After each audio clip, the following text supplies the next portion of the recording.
you, kila mwenye payslip, na ndugu Rigiji ataeleza hiyo, yule mfanyikazi ambaye analipwa mshahara mwisho wa mwezi, hakuna ambaye hali, na hawa ndio wengine hawakuamka kwenda kupiga kura.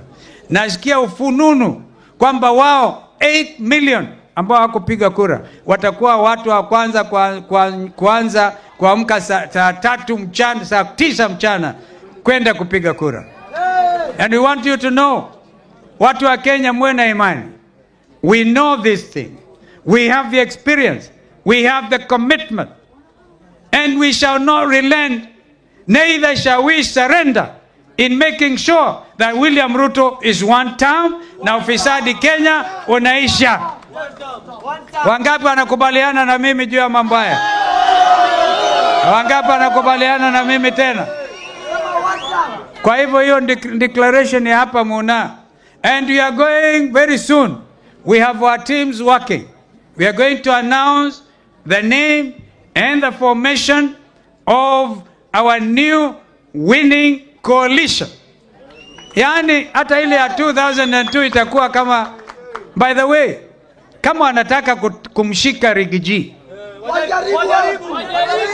wacha niwaambie, yani William Ruto na timu yake wanataka kumshika ndugu Rigiji, waseme ati ameincite watu. Kitendo cha kumkamata Rigiji, I want you to know, Kenya kwisha, Kenya kwanza.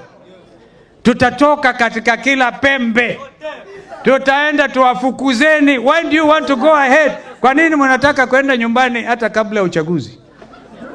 Mkijaribu kumshika Rigiji na hii mlima yote na Mount Kenya South, tuamuke tuseme muende nyumbani, mtaenda.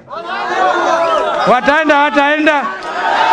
Wangapi akimshika Rigiji wataenda nyumbani? So mambo ya matisho, wacheneni na matisho. Follow whatever you are able to do in terms of following the Constitution. Unfortunately for you, Mr. William Ruto, you sought to uphold the Constitution of Kenya. You saw, I must remind you, to uphold the Constitution of Kenya. And some of the things you are trying to do together with your fellow administrators in this failed administration are clearly anti the Constitution, and they are impeachable offenses. Na haitakoma hapo impeachable offense, it can even go to the International Court of Justice. Kumbukeni, tulisema this nonsense about abduction lazima ikome. We are repeating it from here, nikiwa nyumbani. Ni lazima mkomeshe abduction. Na kama mnaomba msamaha, uwe realistic. You cannot give conditional apology. Conditional. Malala ameongea juu ya jambo hilo vizuri sana. Hatujasikia tangu Raila na Ruto waungane, wale vijana Rex Masai tulimzika pale Machakos.